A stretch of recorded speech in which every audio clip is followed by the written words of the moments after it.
Mabuti na lang. At wala na yung mga bata. Wala na tayong trabaho. Oo, tama ka dyan. Makakapagpahinga tayo ng konti kahit mapano. Magandang umaga po sa inyo, Mr. James, Mrs. Morley. Magandang umaga rin po. Aba, Becky, tingnan mo nga naman. Napakaaga mo naman yatang gustong umalis. Opo, gusto ko pong maaga para dumating ako bago magdilim. Ah, ganon? Akala ko pa naman matutulungan mo ako maglaban ng kubre kama. Ako na lang po maglalaba, Mrs. Molly. Ano pa nga ba? Pasensya ka na sa akin, Miss Sarah. Wala yun sa akin, Becky.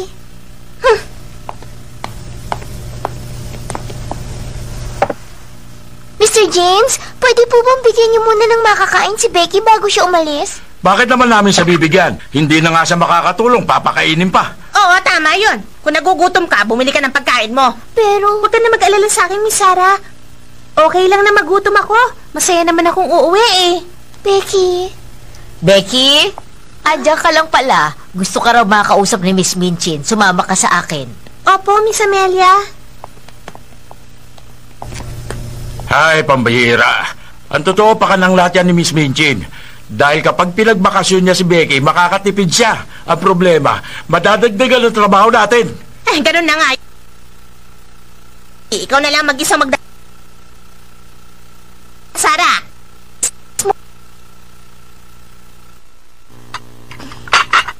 Ka ng ibang lugar na babalikan. At dahil wala ka ng ibang pwedeng puntahan bukod dito, sana naman ayusin mo yung trabaho mo. Sige po. Becky, siguro naman alam mo na marami pang dapat asikasuhin dito sa dormitoryo bago magpasukan. Kaya sana bumalik ka rito ng maaga para makatulong ka. Opo, sige po, Miss Minchin. Amelia, pakibigay mo na kay Becky ang sweldo niya. Oo, sige ate.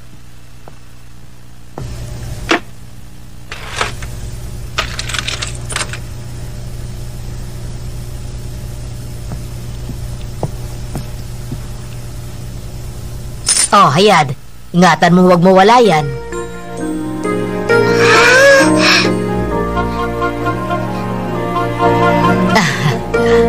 Maraming salamat po sa inyo, Miss Amelia. Marami rin po salamat sa inyo, Miss Minchin. Pasok, bukas yan. Magandang umaga po sa inyo. Dinalan ko po kayo ng agahan. Salamat, Sarah. Magmula ngayon, mag-isa ka na lang dito. Opo, wala po yun sa akin. Meron po sana akong hilingin kay Miss Minchin. Ano yan? Sabihin mo na. Kung pwede, gusto ko po sanang ihatid si Becky sa istasyon ng tren. Ate, balak ko ring utusan si Sarah na maghulog ng sulat. Kung pwede, payagan mo na siya. Sige, pumapayag na ako. Pero huwag ka masyad magtatagal. Opo, salamat po.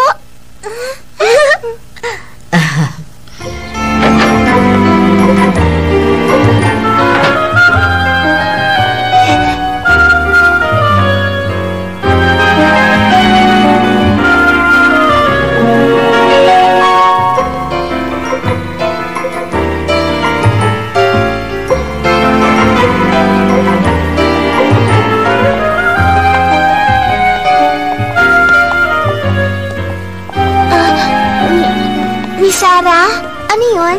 Alam mo, totoong natutuwa ako dahil makakauwi na rin ako sa amin. Makikita ko na ang mama ko at ang mga kapatid ko. Pero kahit na ganun, parang nalulungkot pa rin ako. Ganun ba? Bakit naman? Paano kasi ako? Meron pang pamilya na pwedeng uwian. Samantalang ikaw wala ang papa mo. Mag-isa ka lang. Becky. Miss Sarah, pasensya ka na sa akin ha. Naaawa kasi ako sa'yo dahil mag-isa ka na lang. Kaya ako nasabi yun. Becky, salamat. Pero huwag kang mag-alala. Ayos lang ako. Huwag kang mag-alala. Kaya ko mag-isa. Pero... Oo nga pala, Becky. Hindi ka ba bibili ng pasalubong para sa mga kapatid mo? Oo nga pala. Munti ko nang makalimutan. Ikaw talaga, Becky. Tara na. Miss Sarah? Bilisan na natin. Oo, sige.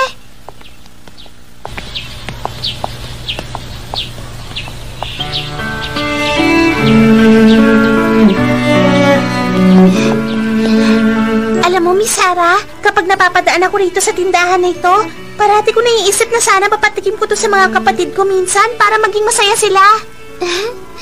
Sigurado ako matutuwa ang mga kapatid mo dyan. Siya nga pala, may napili ka na ba? Oo, nung pa nga ako nakapili eh. Talaga?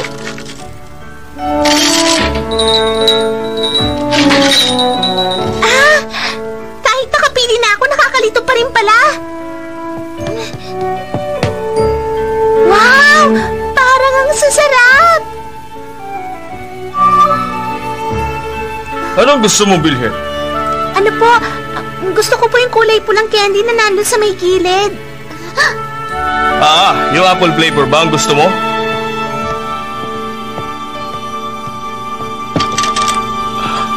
Ano, ito ba yun?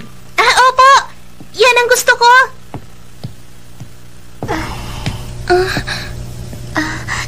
Ilang pounds ba ang bibilhin mo? Hindi po ako bibili ng masyadong marami. Konti lang ang bibilhin mo, candy? Sige, kalahating pound na lang. Pero, kasi po piso lang ang bibilhin ko eh. Bakit, Iha? Hindi ba ang amo mo nagpapabili sa'yo nito? Pasensya na po. Ayos lang. Dapat kanina mo pa sinabing ikaw lang ang kakain.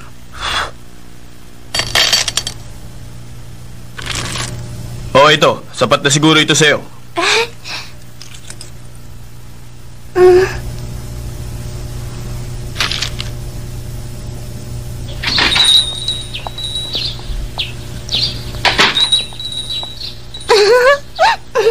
Unang beses pa lang ako bumili ng ganito simula nang dumating ako dito sa London.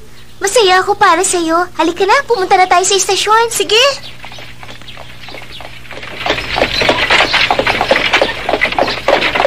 Peter! Good morning, Peter! Good morning din. Pero anong ginagawa niya ni Becky dito? Uuwi siya sa kanila, kaya ihatid ko siya sa istasyon. Tamang-tama pala. Papunta rin ako dun ngayon eh. Kukunin ko kasi yung mga gulay. Kung gusto nyo, sumabay na lang kayo sa akin. Wow, ang galing naman! Salamat, Peter! Ngayon na ulit ako makakasakay sa minamaneho mo.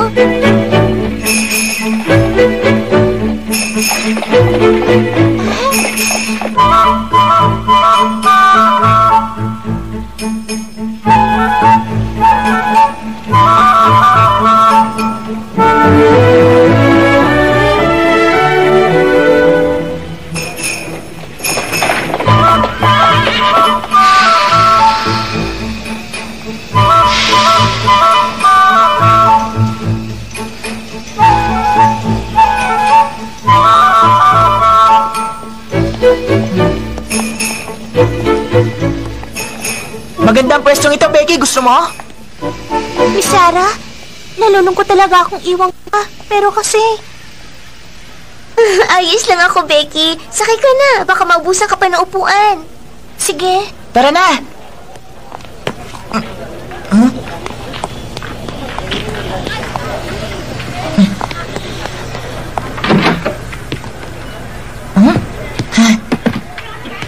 Becky! Dito ka na maupo. Salamat, Peter. Sige, Becky. Mag-iingat ka. Oo, maraming salamat. Ikaw rin, Miss Sarah. Ingatan mo ang sarili mo. Maraming salamat, Becky.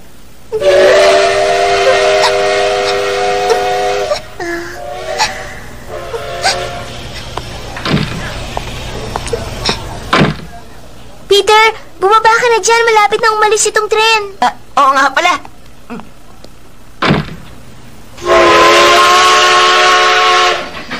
Babay na, Miss Sarah. Sige, Becky. Ingat ka. Bye-bye, Becky. Miss Sarah? Bye-bye, Miss Sarah! Mag-iingat ka, Miss Sarah!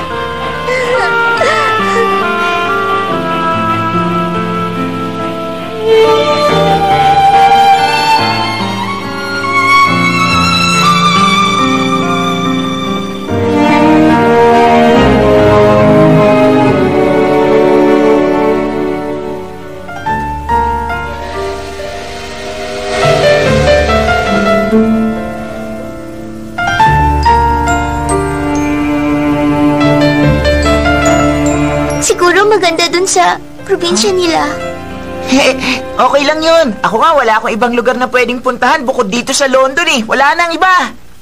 Pareho tayo. Wala na rin ako mapupuntahan. Sarah?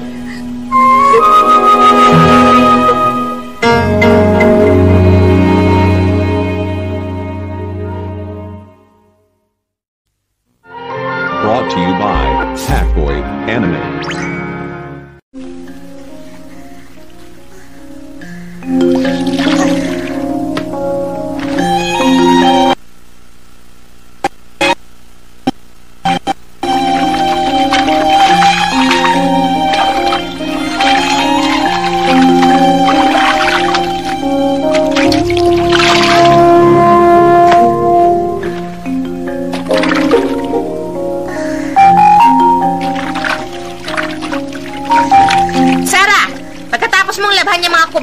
Umpisa mo nang linisin yung kwarto ng mga bata. Bilisan mo, ha?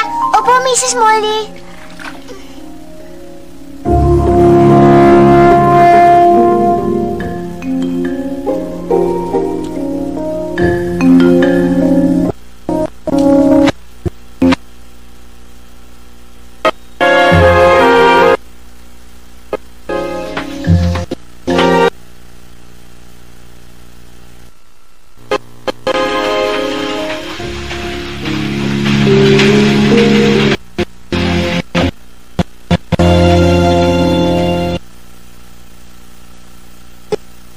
Si Becky doon nila?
Alam mo, Cesar, nasa bakasyon sila at yung mga bata kaya tahimik ngayon.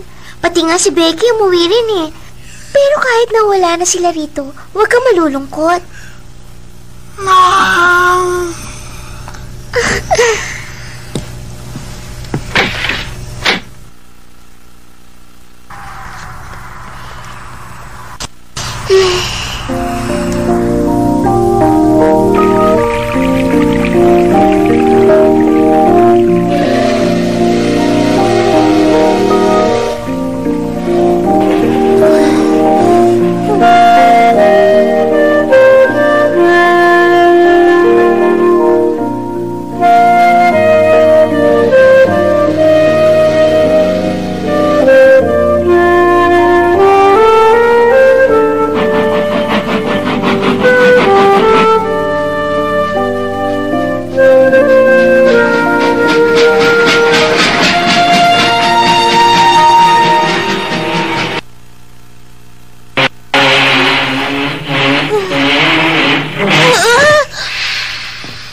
Maraming salamat sa pagsakay. Opo.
Ayos ka lang ba?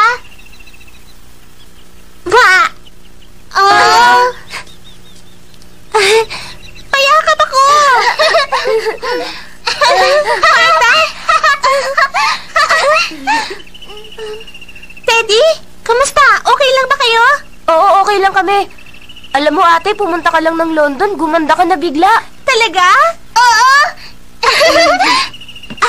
Oo nga pala, may binili akong pasalubong para sa inyo. Taran! Wow, mga candy! Mukhang masarap! Dali, tikman nyo na.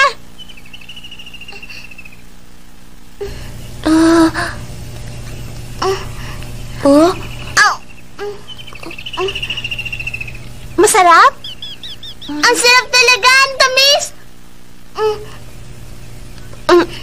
Wow, ang sarap! Ngayon lang ako nakatikim ng ganito kasarap na candy. Talaga? Anime. Ate, ako na magbubuhat niyan. Ako ito bubuhatin ko! Ate, bilis! Mama! Andito na po si ate!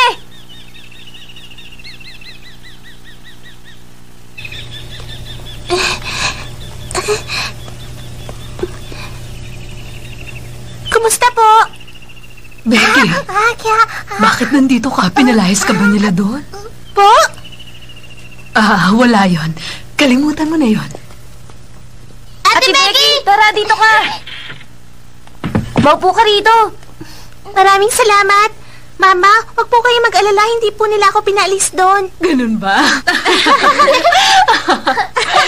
Di kung ganon, dito ka pala muna hanggang sa matapos ang bakasyon. Hindi po pwede. Pinababalik po ako doon ng maaga bago magpasukan dahil marami pa po akong gagawin. Ganun ba? At saka kung magtatagal po ako rito, po ako mahihirapan ng husto rin si Miss Sarah. Talaga? May ibibigay po ako sa inyo. Sa inyo na po to. Kaso yung iba nagastos ko na po sa pamasahe. Wala yun, anak. Alam mo ang totoo, napakalaki ng naitutulong mo sa amin buwan-buwan. Maraming salamat. Kamusta na po si Lola? Hindi pa rin bumubuti ang kondisyon niya. Mama, ako na po maghahanda ng hapunan natin ngayon, ha? Pero baka naman pagod ka na sa biyahe. Okay lang po ako. Sanay na nga po ako sa gawain sa kusina, eh.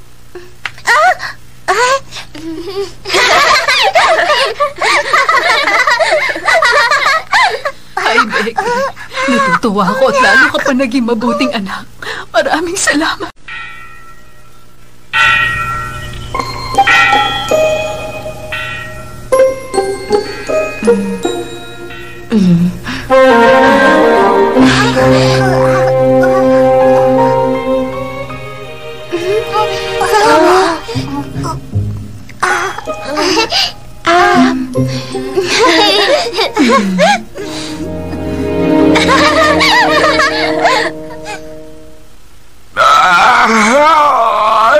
Salamat naman at makakatulog na rin ako na maaga ngayon. Baka nakakalimutan mong hahandaan mo pa si Miss Minchin ng pagkain niya sa hating gabi.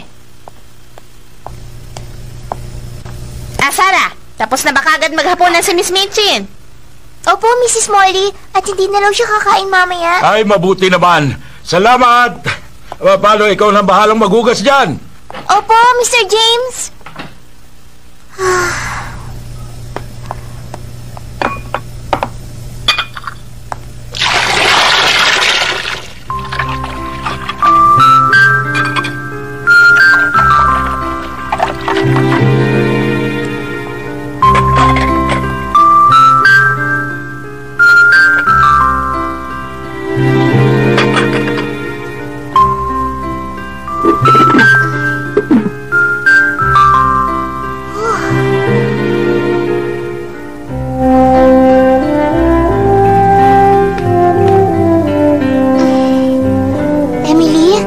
Umalis na si Becky kanina umaga, kaya simula ngayong gabi, tayo na lang ang nandito. Sigurado ako nandun na si Becky sa bahay nila. At hindi rin tayo mapapasyalan nila Lottie at Ermengarde kasi nasa bakasyon din sila ngayon. Kahit malungkot, kakayanin natin.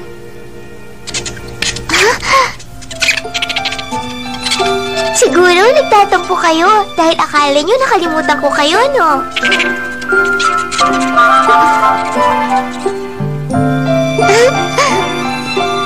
Salamat, Mel. Totoo, alam kong wala na akong pamilya na pwede kong uwian ngayon. Pero kahit na ganun, masaya pa rin ako dahil andyan ang pamilya ni Mel na naghihintay sa akin.